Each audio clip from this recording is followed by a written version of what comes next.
Khalil, front right here. What up? What's up, man? The last time we got to talk to you in a setting like this was that open workout, and we were asking you about the fight, and you kept saying, you're still in camp. You weren't thinking kind of that far ahead. But, now that fight week is here, and you've had to do media for the last couple of days. I guess, what do you think of the fight against Yuri and just Yuri as an opponent? Big fight. Big fight. Strong competitor. Great matchup.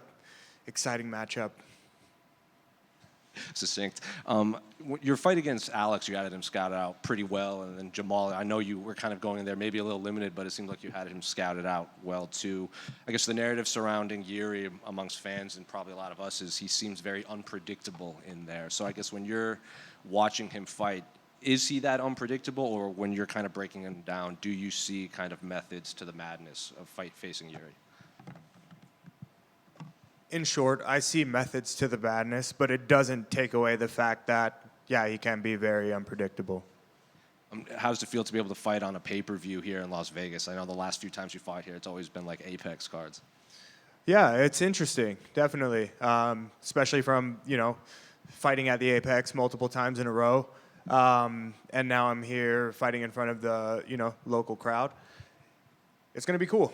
Yeah, I'm excited to feel the energy that night. We spoke to your coach a couple weeks ago, and then you said something similar where you said you both felt like this was the best camp you've had together leading up to this. So I guess what was different about this camp compared to your previous camps that was just the best, like you said? I'd say that it's just constant progress, right? Like I haven't let my foot off the gas since my first fight in the Apex. It's just been constant progression. Every camp, I just do my best to get a little bit better, a little bit better, a little bit better. So with that, I'd hope that this camp would be the best one, you know what I mean?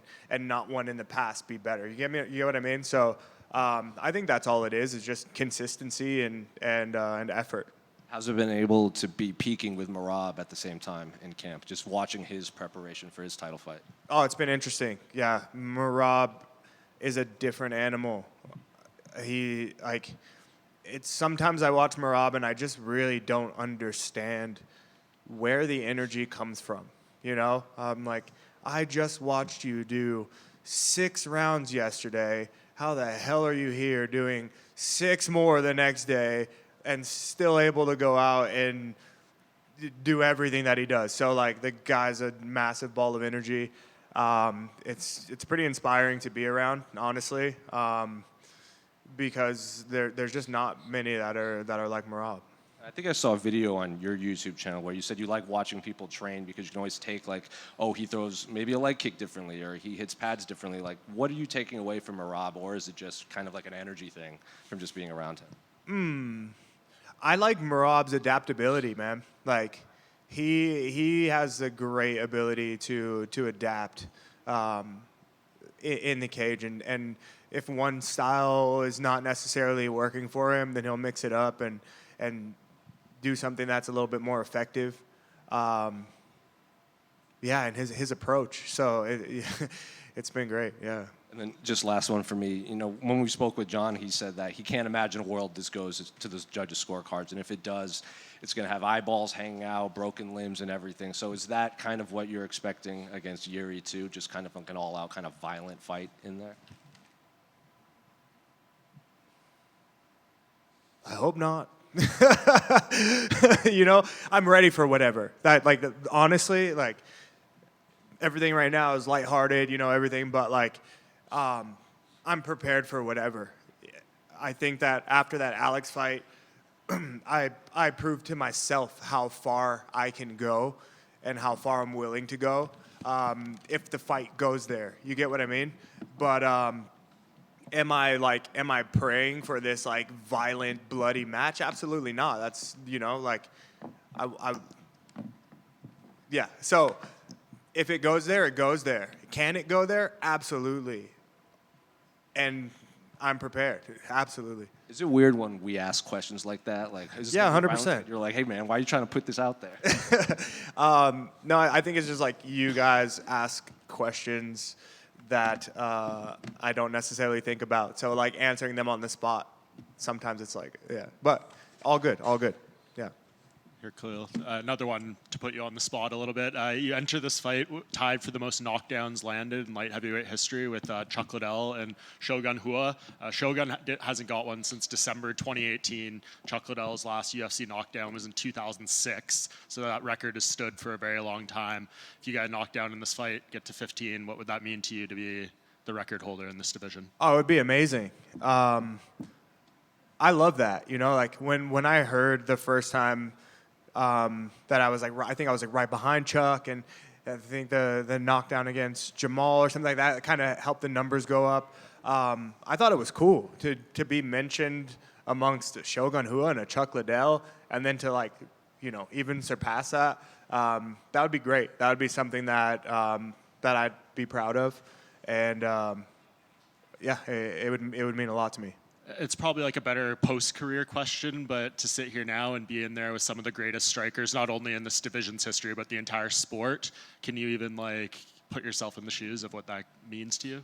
I would say now that you brought it up, I'm gonna digest it and really take it in and appreciate it, because it is a cool thing. It's a good thing, and oftentimes I can get so caught up on other stuff and being so focused on fighting, you know what I mean? So thank you for actually bringing that up, because today I'm gonna hold that and make sure that you know, that I can walk away with something that I can be proud of today. Yeah. What did you think of the fight between Carlos Alberg and Dominic Reyes? Oh, great performance. Yeah, absolutely. Man, what a knockout, for sure. Yeah, I mean, he did what he needed to do. Carlos, it sounds like he's coming here. He's going to be cage side. Does this up the stakes of what you and Yuri need to do there if you're looking to make this win one that leads you into a title fight? No, man, I'm focused on what I need to do. Whoever's in the crowd, front row, back row, behind stage, I can't focus on that. So I've got a job to do, and that's what's going to happen. Khalil over here. You've obviously had a very inspiring journey. You were a 300-pound teenager, and you overcame so much to get here. What part of that journey do you think people misunderstand the most?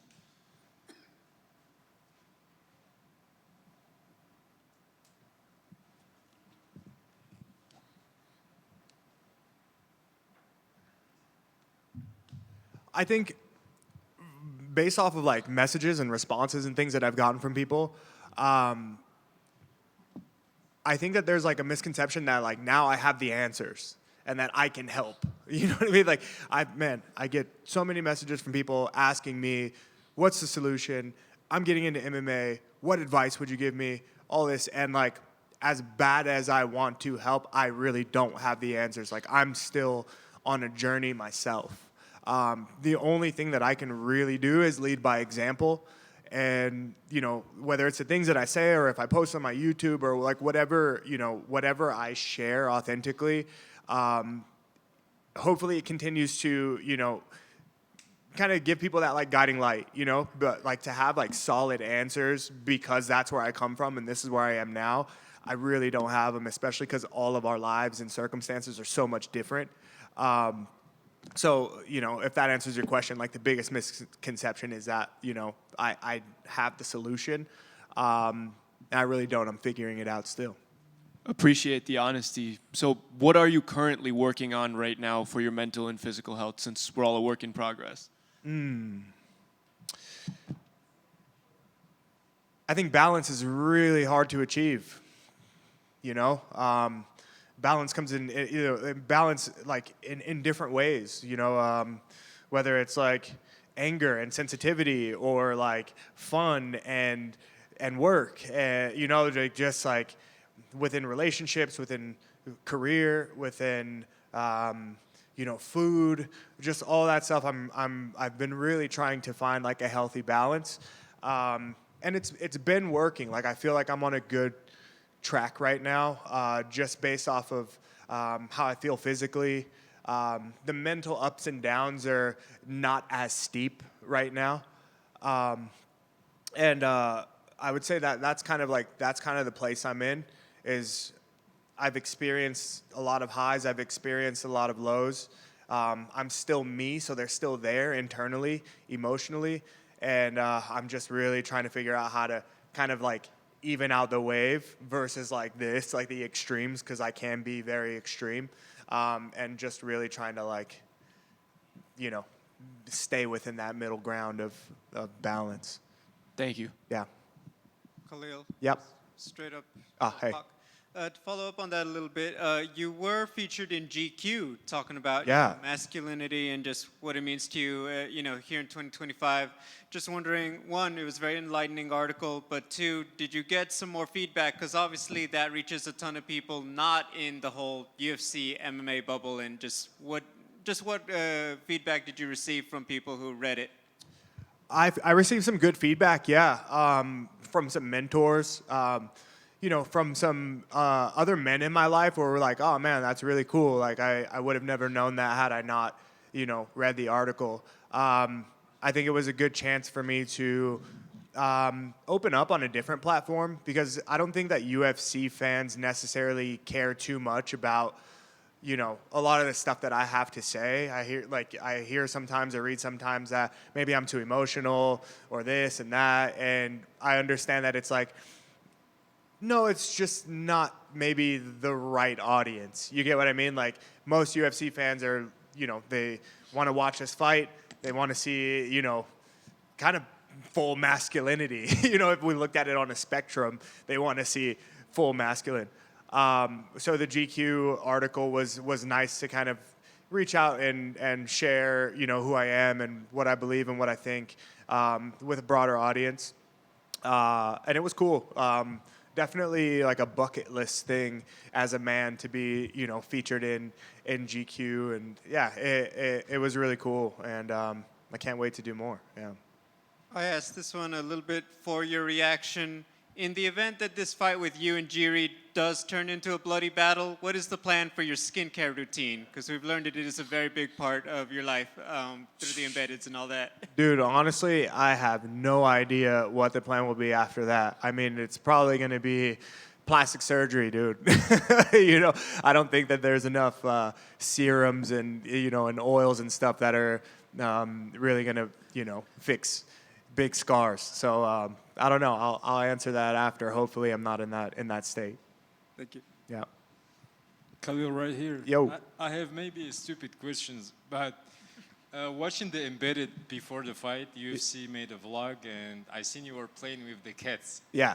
Does it help you out to like be more relaxed before the fight? Do they really help?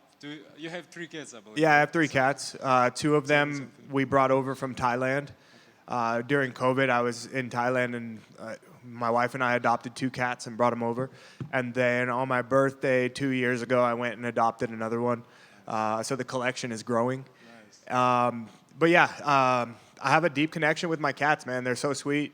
When I get home, it's different than like a dog energy, right? Like you get home and the dogs are like fired up, take me for a walk. But versus like when I get home and I plop on the couch from a hard day of training, my cats will just come like lay on my head or, just do all these things. So it's a great balance from working hard in the gym, loud sounds, pads cracking, sweating, bloody, blah, blah. I come home and then, I got my wife and 3 cats. It's like home is a very peaceful place, yeah.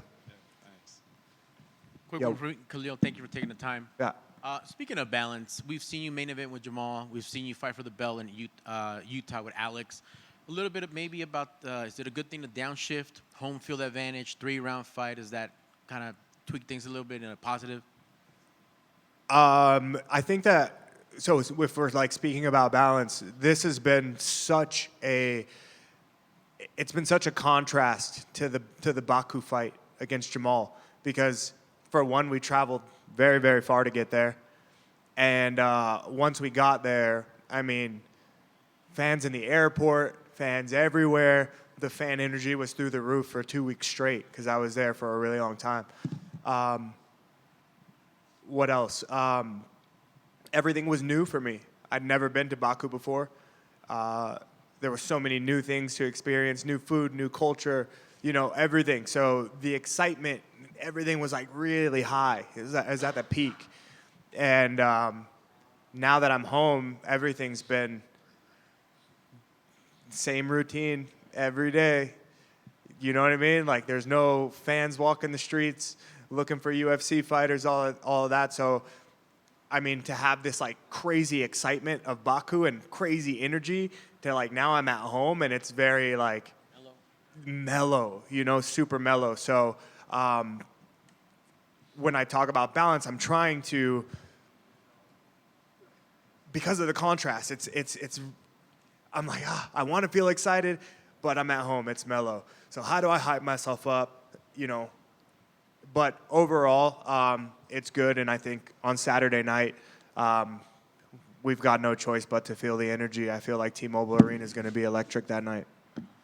Thank you, sir. Good luck on that balance. And Thank good luck you. on Saturday. All set? Thanks, guys. Appreciate you.